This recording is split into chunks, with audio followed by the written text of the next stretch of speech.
one. Okay, well, thanks everyone for being here. So James Cain is here with us. He's a professor of biology and health sciences at Aurora University, and he also volunteers with the plant-based nutrition movement. So he's going to be talking to us tonight about heart disease prevention and plant-based diets. So thank you. Welcome, James. Yeah. I know some people are coming in. I just for the noise. Well, thank you everyone for having me. I'm really grateful for the opportunity to talk a little bit about plant-based nutrition and hopefully the interest that you have, and if it isn't, hopefully you will be interested. So I do work with the plant-based nutrition movement here and there. I do some volunteer stuff with them. They're a local organization. I'll talk a little bit about them later. So if you are interested in plant-based diets, social community, recipes, cooking classes, and they do offer quite a few things. Just pbnm.org, that's their website. There's a lot of, just tons of resources up there. We'll talk a little bit about resources later. So I'm a professor, like you said. I'm also a dietitian, so I have a strong interest in a plant-based diet. I've been doing it myself for about 8 years now, and I've worked with quite a few other physicians and other people who have just done it either themselves or with patients. And so what I'm going to present today is an introduction to what is heart disease, and then I'm not sure where everyone is on that, so we're going to set the stage, talk about what is a plant-based diet, why a plant-based diet is helpful for treating and preventing heart disease, and then at the end, just a few things, some tips about if you are interested in plant-based diets, some more information. So that's kind of the three stages that we're going to talk about today. Everything in here is research-based. I try to present really kind of the raw research, but try to make it more accessible. So if you do have any questions, feel free to ask during or after. I would like you to get all your questions answered. But I'll stick around and try to answer as many questions anybody wants after the event as well. And then, so let's just hop in. Let's see, start our presentation. Make sure clicker works. There we go. So what is heart disease? Why is it so common? So heart disease is actually quite a few things. Any problem with the heart. So what we're really focusing on is, up here in the upper left, atherosclerotic disease. This is going to be where the arteries build up plaque and it restricts blood flow. There are a number of other heart diseases. You can have some arrhythmias where the actual contractions of the heart are irregular, heart infections even, some valve disease, but we're mostly focusing on atherosclerotic disease.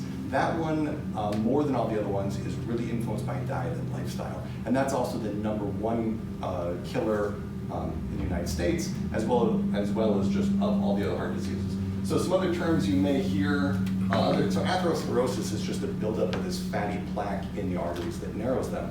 You may hear this called cardiovascular disease. Coronary heart disease, coronary means of the heart, so the blood vessels that actually feed the heart may be blocked. Coronary artery disease, kind of saying it another way, ischemic heart disease. Ischemia is just a lack of blood flow and oxygen. You may experience this after this blockage, if you can see this. So we build up some plaque in the arteries that will narrow the blood flow. So say it's in this artery right here, blood flow that would normally feed this area of the heart might be blocked, and so this area will be starved of oxygen. That can damage the tissue and actually kill it if the lack of oxygen persists long enough. So if someone has a heart attack, say they have a heart attack and it could kill them, but they also could live. It just damages part of the heart, and the heart isn't going to work as well. That's something we call heart failure. So we're really trying to stop heart attacks, but also preceding a heart attack, angina is the pain in the chest that someone may feel with exertion, where they have established heart disease, but they're more likely to have a heart attack. So what we're trying to do is really eliminate the cardiovascular disease and really atherosclerosis. So let's look at some stages of the development of atherosclerosis. We start here with a nice clean artery all the way to the left. We see that there's a large open area where blood can flow through, and as the disease progresses, this plaque will build up and get thicker, and that restricts blood flow. Now, some things you may not realize is that it takes 70 to 80% blockage before there's symptoms in most people. So you might be like, well, I feel okay, but you actually may have quite a bit of atherosclerosis already. So let's look at the stages. We start off with what we call a fatty streak. So the second slice on the left is just a little bit of a thickening of the artery wall. We're starting to take blood lipids, You probably hear about good and bad cholesterol. We'll talk a little bit more about that later. So this cholesterol is delivered to the wall of the artery. There has to be some damage or irritation to the lining of the artery. That's just the blood vessel that carries blood out to the heart. The plaque will start to build up. It's really small, and we see this as a fatty streak. If you were to go in there with the camera, it literally just looks like a little streak of fat. It's not actually blocking anything. You know when we see that? 5 to 10 years of age. It happens extremely early in life. This is typically because of what our modern food environment, the kinds of things that we're eating, the sedentary behaviors. But oftentimes, in the first decade, we start to see these fatty streaks.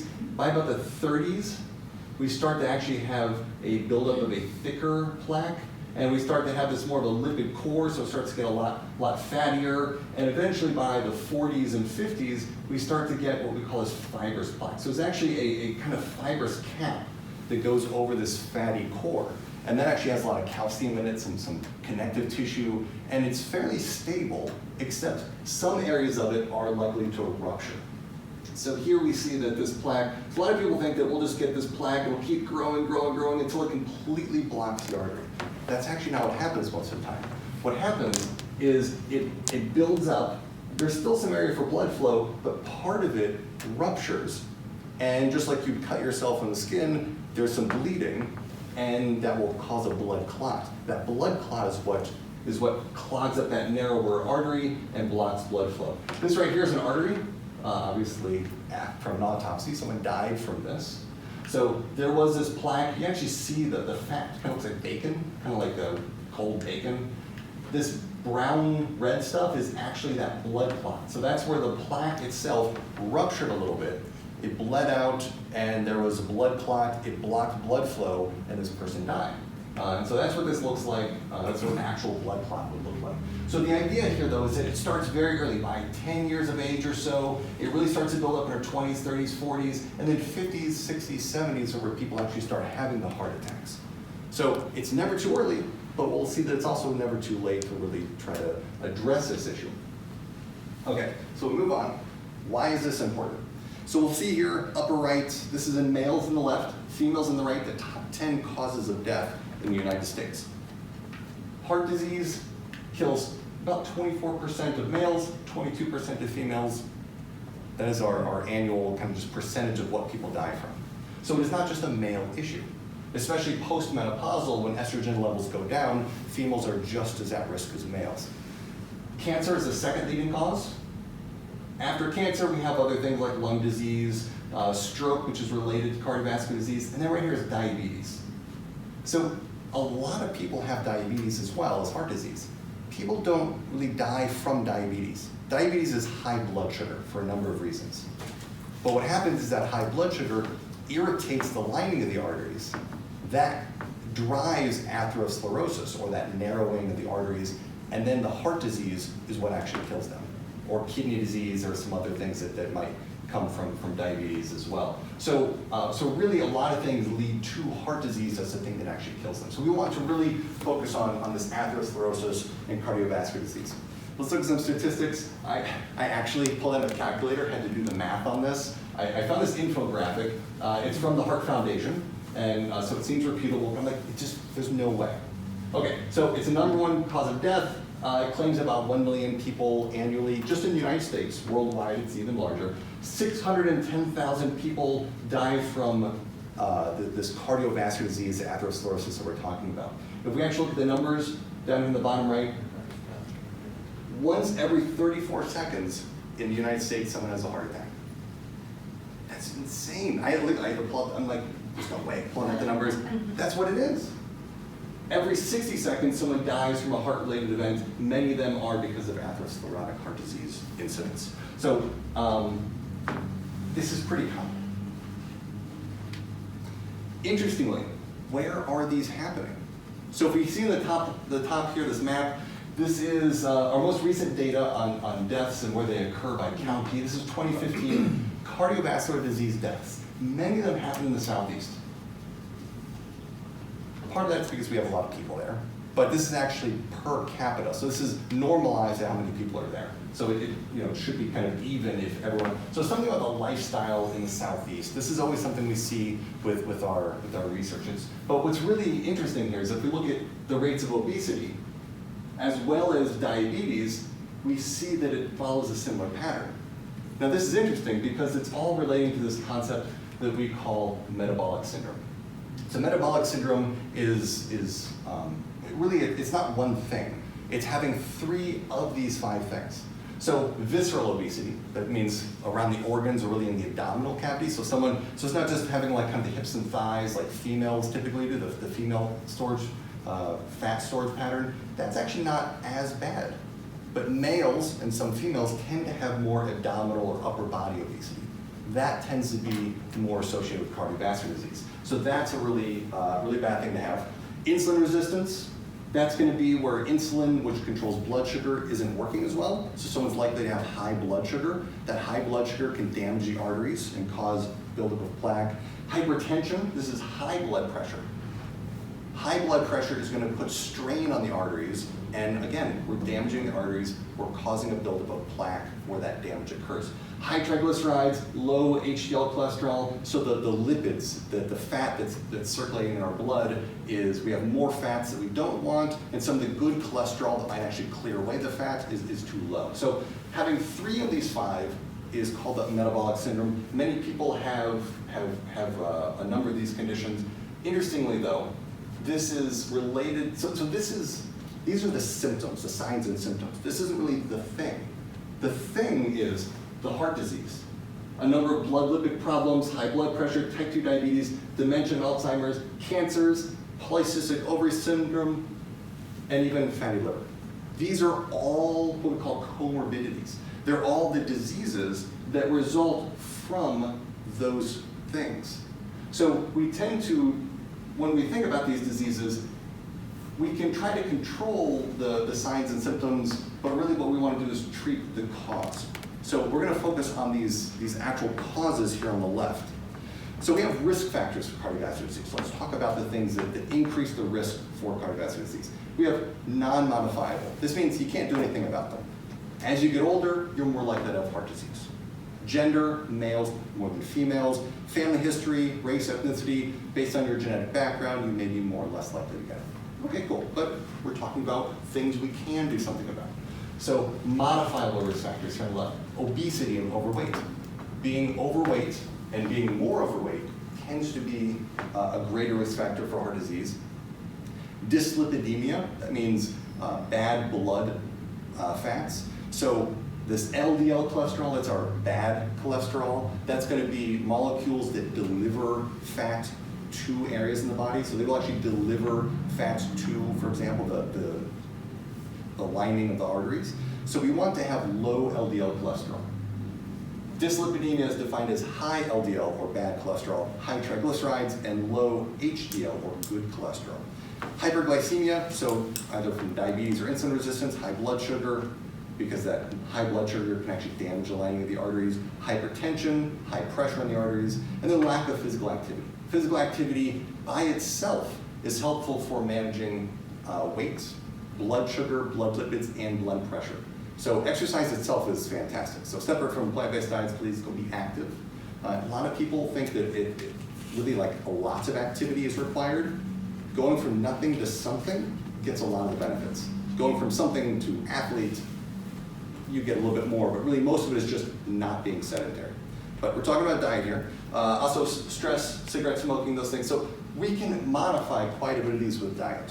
And then we look here on the right, since we're talking about plant-based diets, there are some compounds found in animal products themselves that might be a risk factor for heart disease. So TMAO, for those science-inclined, trimethylamine oxide. This is a compound, so we're going to talk about these top two, TMAO and heme iron. These are found in animal products. They themselves, separate from the things on the left, might increase the risk for cardiovascular disease. If you want, I'm not going to talk about them, but these here on the bottom right, these are also associated with heart disease, much lower extent, but maybe 1% impact, but everything adds up. So really we're gonna talk about these top two because those are actually quite important. Why do people have problems with these risk factors? Why do people have high blood sugar, high blood pressure, overweight? This is the most recent survey of what people are actually consuming on a day-to-day basis in the United States. As a percentage of calories, 63% of the calories are coming from ultra-processed food. The definition here, not modified foods, but formulations made mostly or entirely from substances derived from foods and additives with little or any intact food. So say you have, we'll take a look at the burger. Take a steak, grind it up, add some stuff to it, and then you can form it into a beef patty. It's processed, still mostly meat, but it's somewhat processed. A lot of times they will add stabilizers and things so that they can freeze it and ship it. And, so not the most terrible thing as far as processing goes. The bun. Let's take the whole wheat groat, the wheat, if you will, and pulverize it into powder. Pull out the fiber and bran, put that away. Take the white germ, the starch, reform it with added sugar, stabilizers to form a bun.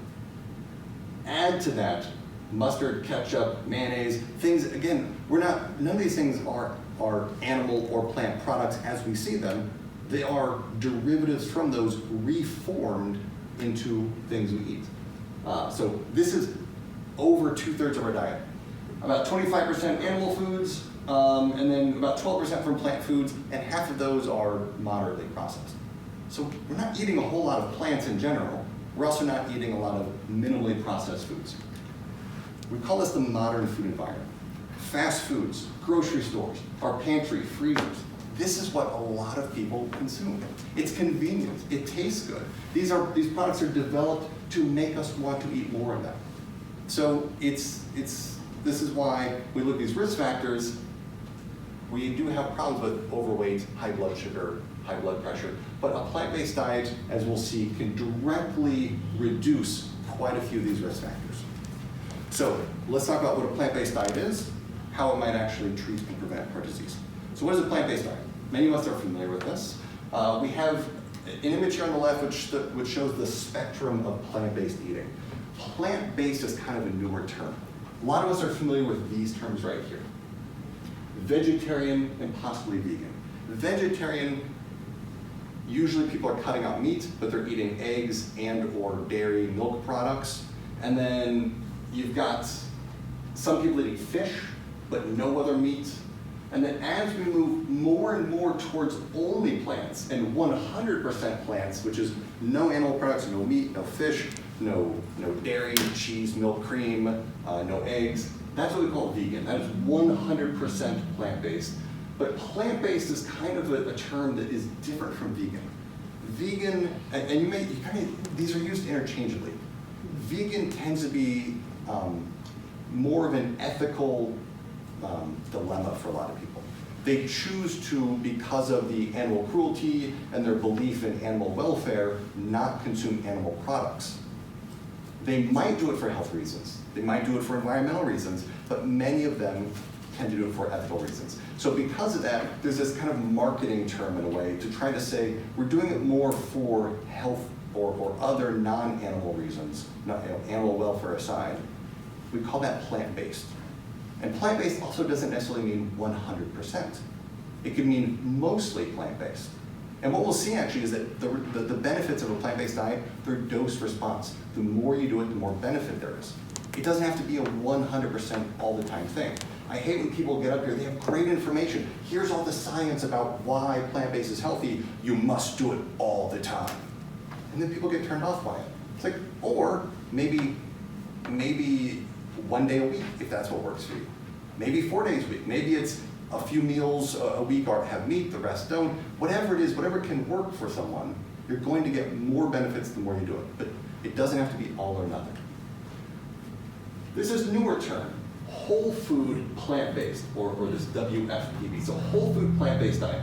Typically it's what we see here. We eat an orange instead of drinking orange juice. We have beans and legumes instead of maybe these plant-based burger products or meat products. So it's really just food in the most whole, minimally processed state.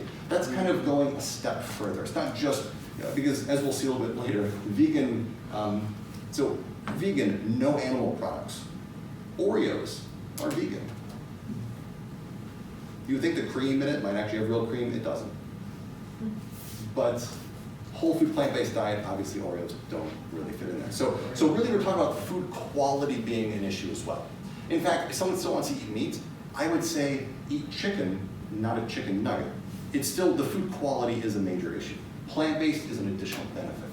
So we're going to be talking about mostly whole food plant-based diets, or just mostly plant-based in general. So I say, go to a plant-based diet, and you go, look, Google, this is what comes up. What do I do with this? And then people tend to turn away, which I do want to say now, Colleen was so grateful to pull a bunch of resources from the library. So if you want to take a look at them, even check them out. There are tons of, mostly these are cookbooks because people don't know what to eat. Let's turn this into something like this. This is all 100% mostly whole food plant-based eating. Now this is something that looks good. This, okay, I can eat this. This actually tastes good. So all these, lots of recipes, lots of information, and I got some resources for you later. But really want to focus on what to eat. But again, quality is important, but let's look at the science. Let's get into some actual science here. 2013, there was a scientific report aimed at physicians that said, healthy eating may best be achieved with a plant-based diet, which we define as a regimen that encourages whole, plant-based foods and discourages meat, dairy products, and eggs, as well as refined and processed foods, what we've just been saying. Physicians should consider recommending these to treat all their patients, especially those with high blood pressure, diabetes, cardiovascular disease, and obesity. The evidence is there. However, despite the strong evidence, it's just not, a lot of physicians are not actually recommending this. Possibly because it's relatively new, they're not familiar with it, or there aren't resources that they feel like they can give patients. There's a newer, this is in 2016, a few years later, an update. Not only those basic 4 conditions, sustainable weight management, reducing medication needs, lowering the risk for most chronic diseases, including high-risk conditions like obesity, high blood pressure, hyperlipidemia, high blood sugar, and even coronary artery disease, possibly even reversing it, as well as type 2B. So we have even more evidence in just those 3 years that there are more conditions we can treat. This is a really interesting chart that shows publications, scientific publications about plant-based eating. So we have our 3 terms here: vegetarian, vegan, plant-based. Vegetarian is our orange, so in 2000 up to 2018, so this is basically the last 20 years, the higher the bar means there are more scientific publications. Vegetarian's kind of been a thing, but it's been around for a while. Vegan in this light green, okay. Plant-based. In the last 5-10 years, a massive increase in the actual medical research on plant-based diets. About 10 years ago, it was like, wow, not just vegan, but whole food, plant-based diets seem to be really helpful for a lot of medical conditions. And then that brought on more research, more money put into the research, and even better results, driving additional research studies. And so now the information's there. This is an obvious benefit. A lot of people just don't know what to do with it yet. So not only do doctors, so think about the doctor. You've got 4 years of medical school, at least 3 years of residency. If they're a cardiologist, you've got another 3-4 years of specialization. They might have started med school around here. And so they may not, and keep in mind, they get about 4 weeks of nutrition education anyway, because they're mostly focusing on other diseases. Many through, they keep up with it on their own, but it's not mandatory. So a lot of doctors don't know what to talk about. Some do, some definitely do. But it's not only do physicians have an issue with the newer information, but with new trends come new products. We have fast food. This is vegan. That is 100% plant-based. It's a plant-based burger, plant-based fries. Of course, soda is just sugar and water. That's plant-based. Lots of things just happen to be vegan, or if you will, plant-based, not whole food. All these cereals, all these, they're the Oreos, Petty Grams, you would think, sodas, a number of snacks. In fact, we call this junk food vegan. I know people that are vegan for the animals. and they love Doritos, but they can't have the cheesy Doritos, can't have the Cool Ranch Doritos. Those all have little trace amounts of milk. But the one in the purple bag, I don't even know the flavor, the one in the purple bag, that's vegan. And so when you go to the store, you're getting the purple bag of it. And so some people just shop at things that don't have animal products. But this is important because, oh, and also, which always comes, we have a variety of plant-based alternatives. So you can get plant-based fish sticks, plant-based pizzas with fake cheese, plant-based ice cream bars. You can get these. Now, those are going to be more processed. It's important because a number of studies, so we have multiple papers over the years, have looked at the quality of foods. A healthy plant-based diet is dose response, and we see a trend that looks like this. So if we're looking at a graph like this, if you ever look up health information, you'll see something that says HR. It's a hazard ratio. 1 is baseline. That's your risk where you are right now. If you do something that drops your hazard risk lower than 1, there's a benefit, a protective effect. If it goes higher than 1, you've increased your risk. So a number of these studies found this trend, and so here's 1, that's our baseline. Eating animal foods or less healthy processed plant-based foods both increase risk. And this is the number of servings per day. So the more you eat per day, the higher the risk for coronary heart disease. Healthy plant-based foods, these are more of our whole food plant-based. The more of those we eat, the lower our risk. And it doesn't really end. And in fact, to some extent, the more of those you eat, the more protected you are. So most people are eating, if they're eating plant foods or processed, or they're eating animal-based, it's really just a lot of processed food. So we want to be eating not just a vegan diet, but a whole food plant-based diet if we're really going to focus on improving cardiovascular disease. Now that was for the incidence, that's for developing cardiovascular disease. Your risk is increased or decreased. For those that already have cardiovascular disease, some of you may be familiar with this medical physician, Dean Ornish. He did one of the earliest studies on a plant-based diet. He had a low-fat vegetarian diet, stopped smoking, stress management, moderate exercise. So it's really a lifestyle thing. But a lot of it was based on this diet.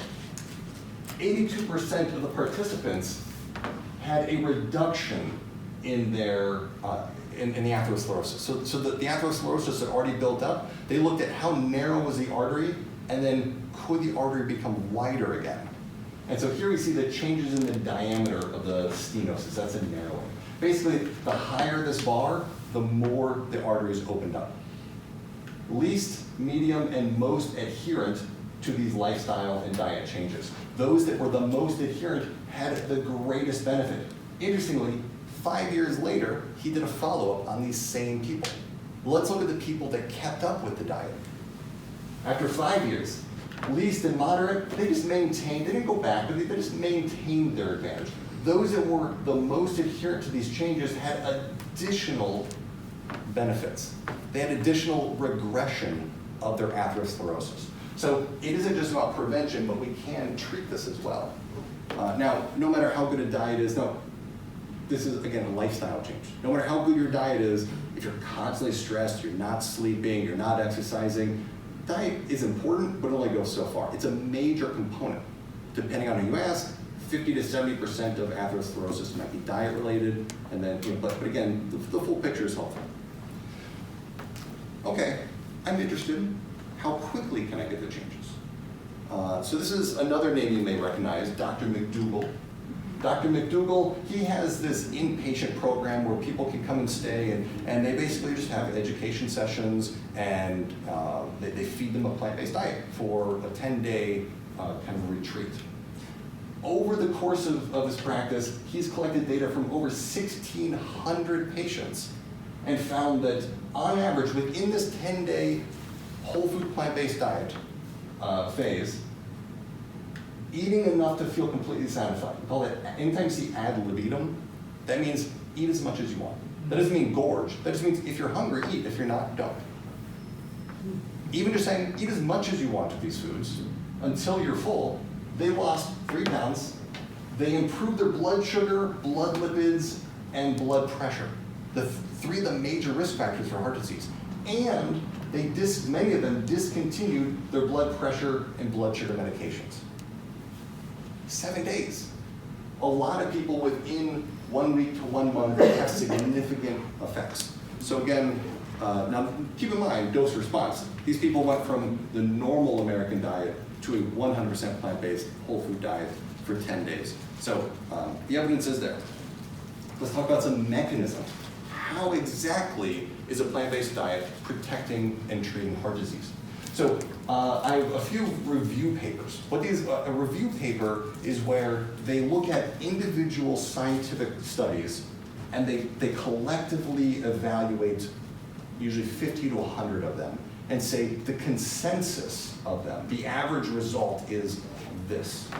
And so by looking at a lot of the papers in plant-based diets, they have found that a plant-based diet is effective in, this is about type 2 diabetes, this paper, but we know that diabetes and heart disease are very similar, a lot of the same predisposing factors. A plant-based diet improves blood sugar, A1C, which is another measure of blood sugar some of you may be familiar with, kind of long-term blood sugar control. People were able to discontinue their medications to control blood sugar, body weights went down, waist circumference went down. That's that abdominal obesity, their waist circumference shrank. That's the bad kind of fat. We want to get rid of that abdominal fat. They were able to reduce their total cholesterol, their bad LDL cholesterol, and this bottom one here, they increased their quality of life and mental health scores. It's really a lot of things come together. So, okay, cool. All the risk factors we know are improved by a plant-based diet. What about the food itself? So I pulled this image from the paper. It's a little blurry, so I apologize for it. So we have some of these same things we just talked about. Here in the middle, the things that improve. The weight, blood sugar control, blood pressure, all those reduce cardiovascular disease, but the actual components of a plant-based diet that are helping. We've got lower saturated fats, higher fiber. Those are going to help with blood sugar control. The high fiber also helps with satiety and weight management. Satiety means you're satisfied. So say you have processed food, 200 calories worth of processed food, or 200 calories worth of whole food, plant-based, something that has more fiber. The fiber tends to keep us full and satisfied longer. That's why people that go on a whole food diet tend to just, without even thinking about it, eat less because they're more satisfied with what they eat. That's helpful for weight management. So not only is the fiber helpful for weight management, but it's also helpful for reducing some cholesterol absorption in the GI tract. So you can't just say this thing helps this thing helps this. It's each component of a plant-based meal might benefit 3, 4, 5 different things.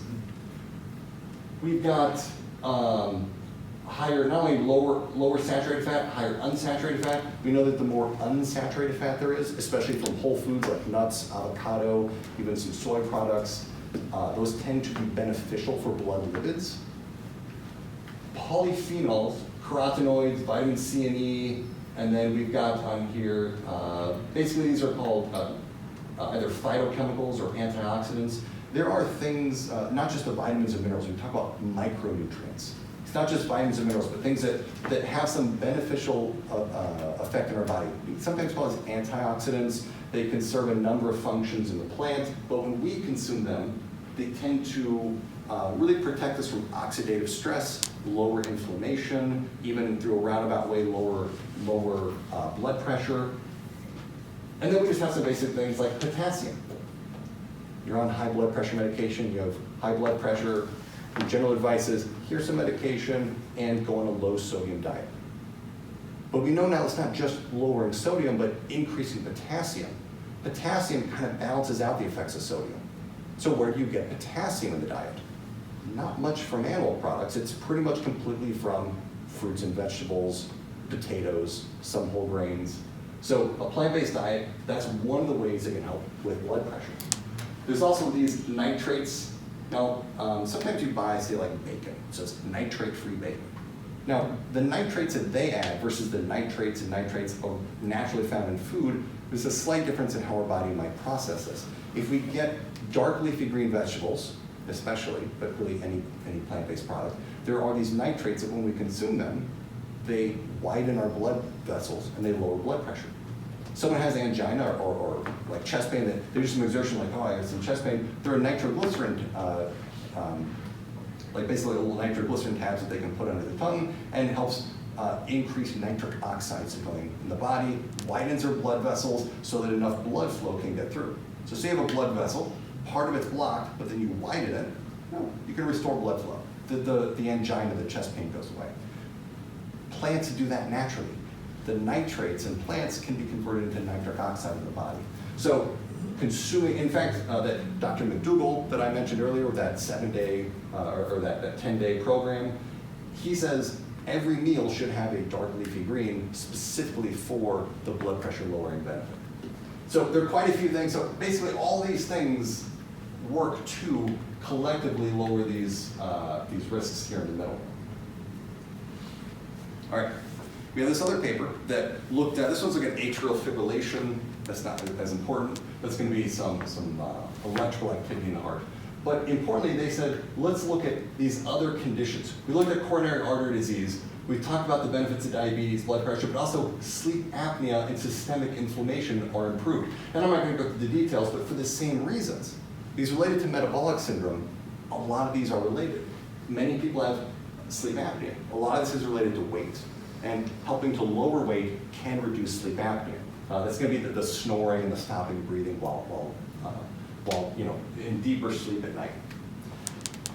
And also, if someone does have sleep apnea, I say this as I used to have sleep apnea, and I did a lot of research into it. Sleep apnea is itself a direct cause of cardiovascular disease, insulin resistance, inflammation. So get it treated. Plant-based diet may help you in that process. Excuse me. Yes. You said you had? I did. And how did you get rid of it? I got it mostly because I weighed more. Some people, it's anatomic, even if they're relatively slender, they will reduce their snoring. But a lot of it is a thicker throat. And especially as they're laying down, as they're relaxing in that deep sleep, the muscles of the throat relax. And you can kind of do it yourself. In fact, if you're breathing in, but then press just lightly, it doesn't take much to really start to block airflow. So by reducing the thickness of the neck, for most people, weight loss can help that. It can alleviate the snoring or the sleep apnea. So part of it was weight loss helping. It doesn't help everyone, but it is the major risk factor for most people. Okay, we talked about classic risk factors. Let's look at two of the animal-based risk factors. Let's talk about this TMAO molecule, and especially the gut microbiome. So the gut microbiome, we have bacteria and microorganisms that live inside of our GI tract. Anything that we eat, they will metabolize and produce byproducts. We can absorb some of those byproducts. If we eat a plant-based diet, the gut bacteria will change. So it's really, the makeup of your gut bacteria depends on what you feed it. If you feed it whole food with lots of fibers, phytochemicals from plants, those bacteria that eat that will say, there's a lot of fuel, let's eat and reproduce. Those populations of bacteria, the healthy bacteria, will grow and flourish. You have other bacteria that will consume sugar, we'll see it a little bit, the heme-based iron from animals, and so we want to not have too many of those. It seems that those bacteria that feed on fiber from whole food plants tend to be beneficial for a number of diseases. This is one of those areas like kind of hard for me to make major statements because this is an ongoing area of research. But from what we know, the gut bacteria that's likely to come from eating a plant-based diet tends to have beneficial effects. This is one of the things I'm going to talk about here that has, we actually know the mechanism. So there are some basic molecules found in animal-based products predominantly. Carnitine, choline, betaine, these are found in animal foods, especially red meat. We hear a lot about red meat. TMAO, this molecule promotes atherosclerosis, and we know that those with higher levels of TMAO have more incidence of heart attack, stroke, and death from those events. We know that the gut bacteria from vegans and to some extent vegetarians are different from omnivores, those people that do eat meat. And that the unique microbiome in vegans protects from the production of TMAO. We have a number of studies here on the left. They all show basically this. It's helpful to look at it visually. Here on the left, we've got animal products. Here are the specific molecules: carnitine, phosphocholene, choline, betaine. These are those molecules found in animal-based products. As we absorb those through the GI tract, our gut bacteria will process them into a molecule that once we absorb it into the body, the liver converts into TMAO. The only way we're getting TMAO is from consuming these animal-based nutrients. TMAO directly increases the buildup of fat in the lining of the blood vessel, which we know is atherosclerosis. And so there's this really interesting study where they said, let's just take the normal individuals who eat animal-based products, feed them a serving of meat. You look at their blood an hour later, TMAO levels are higher. Let's take the vegan, it's interesting when who you can pull in for experimental studies, but there are some people that basically put people on a plant-based diet and said, ethically, you don't mind eating some meat, so let's put you on a plant-based diet and then feed you meat later when your gut bacteria have adapted to the plant-based diet. You feed them a steak, an hour later, the TMA levels, they don't budge. Why don't they go up? It's because the gut bacteria got used to feeding on the plant-based diet, and they had low levels of meat intake. So those bacteria that normally feed on the meat, because they weren't eating meat, they all kind of died off. So they would have to start eating meat products on a regular basis to build those levels of gut bacteria back up. And then if they were to eat a meat product, then their TMAO levels would go up. So the moral of the story is, again, it doesn't have to be all or nothing. You can have a meat meal once or twice a week and still maintain most of the benefits. But there's a benefit from consuming a whole food plant-based products. There's another benefit from reducing animal-based products, especially red meat. One more thing with red meat, especially, let's look at heme iron. So heme iron, heme is from hemoglobin. Hemoglobin is part of red blood cells. That's what carries oxygen throughout our blood. So iron found in plants, they don't have hemoglobin because they don't have red blood cells, they're plants. So we call plant-based iron non-heme iron. Animal-based iron is called heme iron. Red meat, because it's a darker meat product, has a lot more heme iron than other animal products. So heme iron, if we look at some of the research here, in this paper, they have a summary of studies looking at heme iron. Higher dietary intake of heme iron, it's associated with an increased risk of cardiovascular disease. But there's no increase in cardiovascular disease from non-heme plant-based iron. The reason is that excess iron can cause injury to organs because it increases reactive oxygen species. You park a bike outside in the rain, it gets rusty. That's the iron in it reacting to oxygen. That's why we paint or we try to cover iron with some kind of coating. Just basic iron outside will rust. If we consume iron in our body and we have too much of it, it undergoes that same kind of rust process. That's oxidation. So we call that oxidative stress. It's going to happen, but we just don't want too much of it. It seems that the heme iron from animal-based products is more likely to cause oxidative stress in our body. That oxidative stress can damage a number of molecules. It can also increase the C-reactive protein, which is a measure of inflammation. And the increased heme intake and higher body iron stores from this heme iron are significantly associated with higher risk of type 2 diabetes, which is also a risk factor for cardiovascular disease. Interestingly, if you look at the kind of epidemiology, meaning over time, people that donate blood more often actually have lower incidence of metabolic syndrome, diabetes, cardiovascular disease.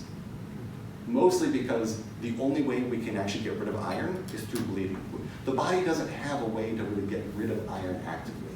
So bleeding tends to be the only way to get rid of it. Now females, through menstrual cycles and blood loss, that's one of the hypothetical reasons why they, in addition to estrogen, have a lower risk of cardiovascular disease, at least until menopause.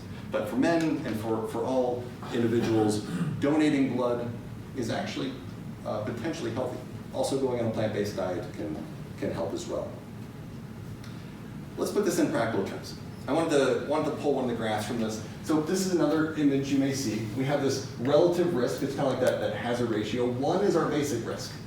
Here's heme iron intake per day.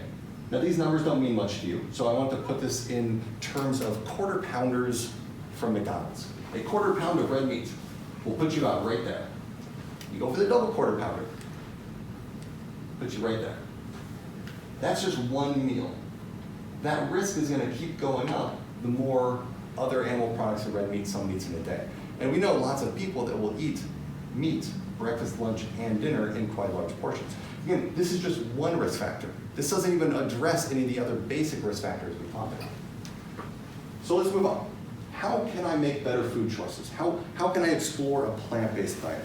I want to present just, now, I thought about going through some basic tips and really just going through the details. Part of it's time. I don't want to spend, you can talk for hours on that alone. And quite honestly, most of the books focus on how to find recipes, how to start a plant-based diet. A lot of the websites focus on that. I want to present more of the background science. So I'm going to provide you a few tips, but really some resources. The first one is this guide to plant-based diets from Kaiser Permanente. Kaiser Permanente is basically a medical insurance and hospital organization, and they found that the research overwhelmingly supports a plant-based diet for improved health outcomes. Since they're providing the health insurance and they don't want to pay medical bills, they're telling people, go on a plant-based diet so we don't have to spend as much money. I mean, the insurance companies are telling us to go on a plant-based diet.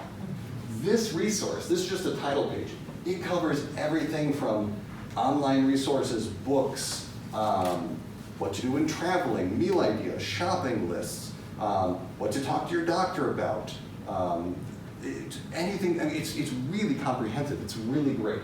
So that's a really good start. You can find it online. It's free. It's a PDF. You can download it, print out if you want.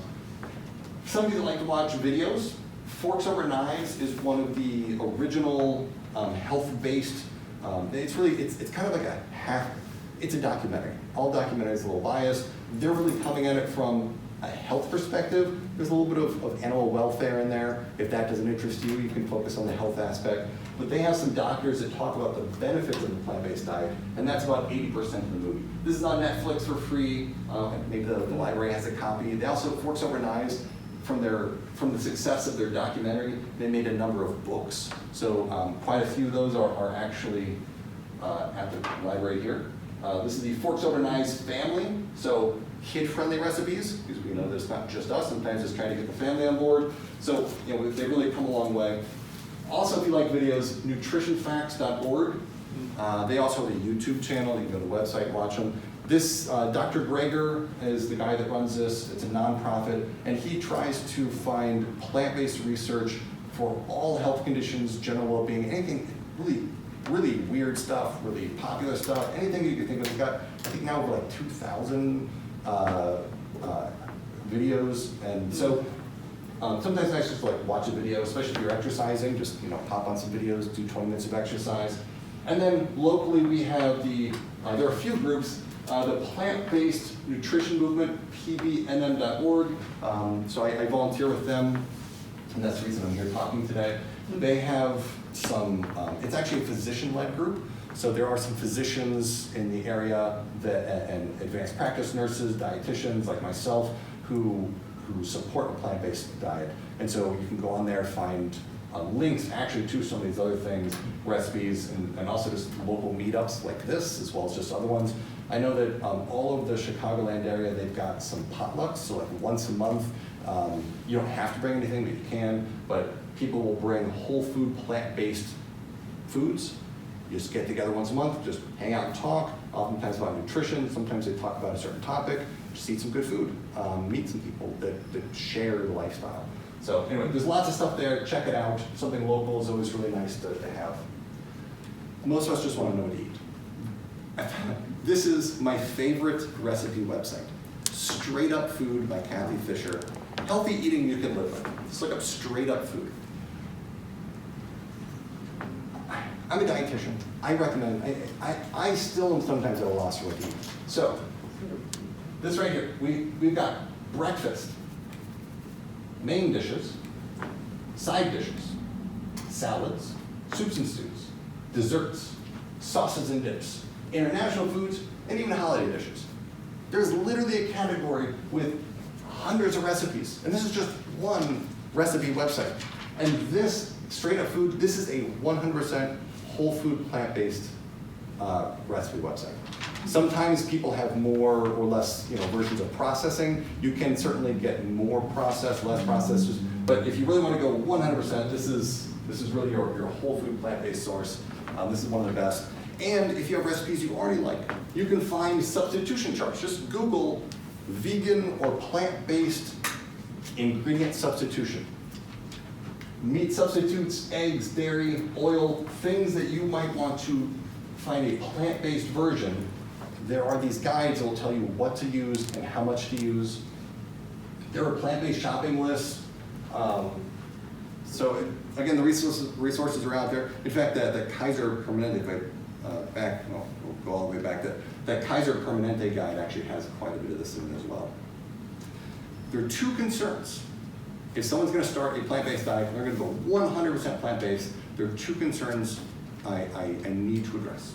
Number one is there are some potential nutrients that might be more difficult to get on a plant-based diet. This is mostly if someone consumes a processed plant-based diet. And also, if you're consuming a processed animal-based diet, just processed food tends to have lower nutrients in general. But there's this is actually from a review paper, a scientific report that said, let's look at the potential nutrients that people say are concerning. And there are all these food items for where they can come from. Most of them are leafy greens, nuts and seeds, and beans and legumes. Things that people are probably going to be eating. There's one thing that must be addressed, B12. Vitamin B12 is only from animal products. The bacteria in the gut of animals or in the soil, they eat plants, they convert that into B12 that's stored in their body. We eat the animal, we get the B12. So if you're going on a 100% plant-based diet, you have to supplement B12. Either take a B12 supplement, they are dirt cheap. You go buy B12 and it'll say hydroxycobalamin, cyanocobalamin, methylcobalamin, some kind of cobalamin, they're all effective. There's no one that's really any better than the other. There's zero toxicity known. You can take quite a large amount. So there's no safety issue. You'll see various doses. All of them are fine. And I will say though that many things, so they say you can supplement or fortified foods, a lot of plant-based milk products, if you're going to do soy milk or almond milk, a lot of this will actually have B12 added because they know that a lot of vegans, vegetarians are consuming this and that it's a popular nutrient they want to supplement. Now B12 deficiency, this is one of the vitamins that we actually store in quite large amounts. So if someone were to go on a vegetarian diet, there are two things that might turn them away. They're going to go, I'm not feeling very well, for one of two reasons. One is vitamin B12 deficiency, potentially. Some people get way into like, you know what, food will heal me, no supplements, nothing else, 100% pure, clean, whole food. They're missing B12. It takes 6 months, maybe a year before B12 deficiency actually starts to manifest itself. It's usually called some neurological issues. So it does not take much B12 or just eat some fortified foods and you'll be okay. The second thing is, this is actually a benefit, but for some people, is actually a problem. It's really hard to eat enough, to get enough calories. Now, many of us are interested in, say, losing weight, but for those of us that are already at healthy weights or that are really active, that need more calories, it might be hard because people are like, I'm just not that hungry. You fill up on plants. So this is the stomach, and this is the calorie density. So what is 500 calories of oil? If you used to drink oil, because it's really calorie dense, pure fat, it's going to fill up about that much of your stomach. 500 calories of cheese and dairy products, 500 calories of meat, these are all not really going to fill up your stomach, so you can easily overeat on it. Processed foods make it even more compact. Rice, beans, potatoes, fruits and veggies, 500 calories of fruits and veggies will completely expand your stomach. You can't fit more in there. So if you're like, I'm just going to eat big salads and maybe a few potatoes, you might not get enough calories. You might have feeling kind of run down. It must be a plant-based diet. You might need to consume more energy-dense plant-based foods. Maybe focus more on starches, some whole-grain pasta, some oats, maybe even some cereal. Dried fruit, healthy fats like avocado, nuts and seeds. Even for some athletes, possibly there are some plant-based nutrient bars. For some people, eating enough is a problem. If they don't, they'll feel a little lethargic and run down. So get your B12, make sure you're eating enough calories to maintain your weight. Although I will say, I wanted to throw this in here because I knew I'd have a few people that might be interested, is that if you are interested, I have 6 studies that are all looking at review of plant-based diets for athletes. Actually, there's a lot of evidence to support that a plant-based diet can actually help athletes perform as well. Even though, younger, older, of all ages, that a plant-based diet may actually help them for a number of health reasons, but also increases blood flow, muscle recovery, might actually be kind of a performance benefit. And if you're really interested in something recent, this came out a month ago, 2 months ago, I don't know, a few months ago, there's this The Game Changers movie. It's also on Netflix that looked at, it's actually James Cain, the same that did, I believe, Titanic and Avatar. He directed this, and it's a really cool film on athletes trying a plant-based diet. So anyway, it's not just for cardiovascular disease, it's good for everybody. So anyway, so that's the extent of what I want to present today. I would love to answer any questions you have.